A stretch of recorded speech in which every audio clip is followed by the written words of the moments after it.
One of these rockets is built to be a high-tech disposable cup, while the other is meant to be a transcontinental airliner. Today, we're looking at why NASA and SpaceX are building two completely different futures for space travel. By the end of this video, you'll see why a comedy movie from 2012 might actually be the reason SpaceX rockets look the way they do. When most people watch a rocket launch, they see fire, smoke, and a giant machine blasting towards space. But engineers see something completely different. They see design philosophies. They see priorities. They see competing visions for the future of humanity. And nowhere is this more obvious than when comparing NASA versus SpaceX rockets. NASA's Space Launch System, or SLS, looks completely different from SpaceX's Starship. Different materials. Different engines. Different launch strategies. Different goals. And that's not by accident. These organizations are trying to solve completely different problems. Today, we'll explore the fascinating reasons behind these differences. We'll look at materials, funding, engines, reusability, and even the surprising movie that helped inspire SpaceX's design choices. By the end of this video, you'll understand why NASA and SpaceX are building two very different futures for space exploration. Chapter 1. Materials and AMP. Philosophy. Let's start with something you've probably noticed. NASA and SpaceX rockets look completely different. And that's not accidental. It's because they're playing by completely different rulebooks. Imagine you're packing for a trip to the edge of the solar system. That's the kind of durability NASA is thinking about. They need materials tough enough to withstand the unknown. That's why NASA uses aluminum-lithium alloy, lightweight but incredibly strong. This lets their Space Launch System, the SLS, survive the intense forces of a rocket launch and the brutal conditions beyond our orbit. SpaceX? They're not playing that same long game. Instead of one-time rockets like NASA's, SpaceX is laser-focused on getting rockets to fly multiple times without starting from scratch. Their Starship, made from stainless steel, can handle extreme heat, especially during re-entry. That's why Elon Musk compares space travel to airplanes. Think about it like your car. You wouldn't drive it once and then throw it away, right? You don't throw away a plane after one trip. You fly it again. Chapter 2.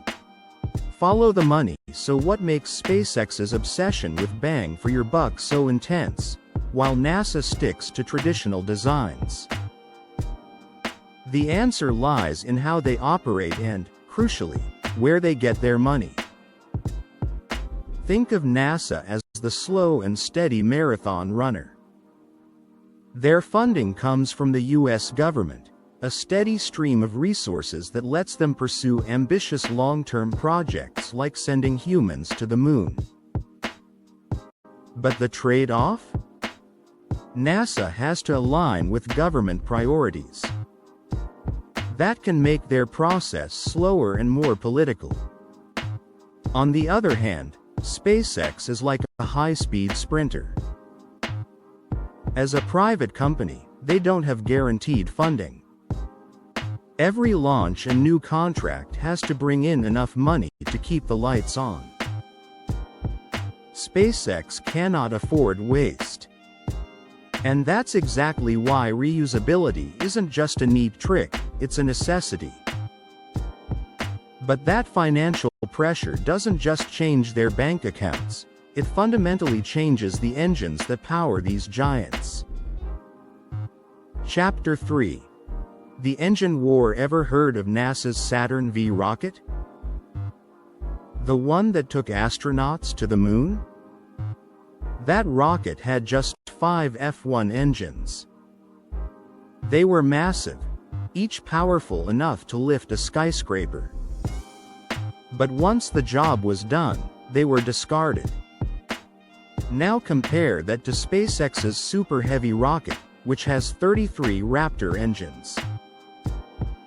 Why so many? It's not just about raw power.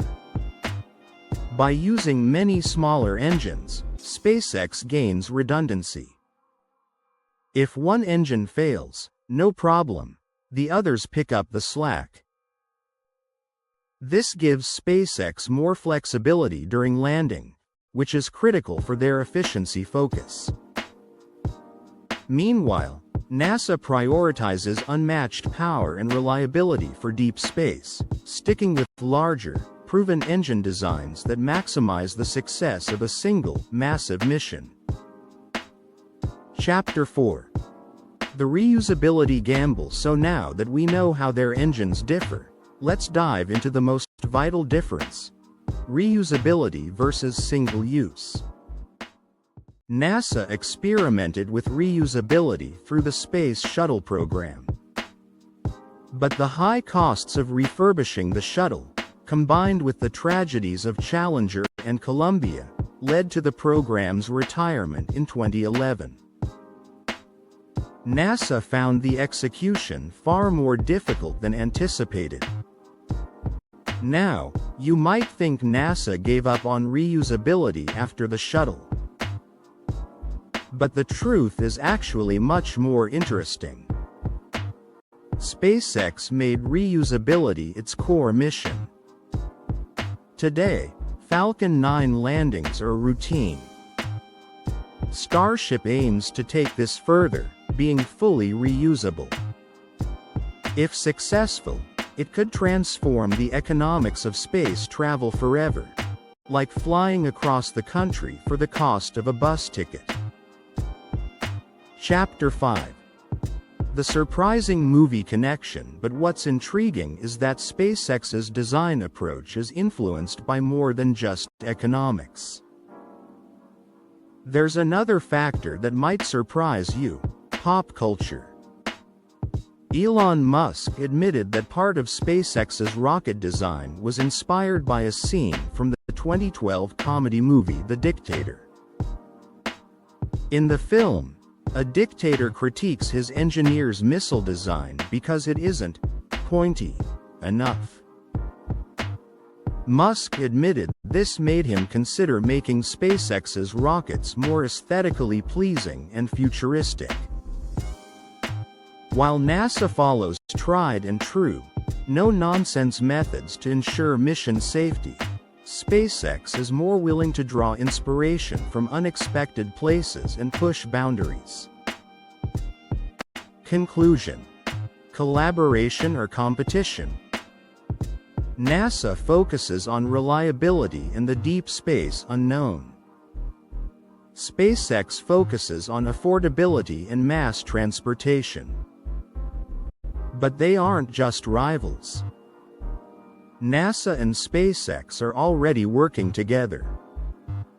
NASA selected Starship as part of the Artemis lunar landing program.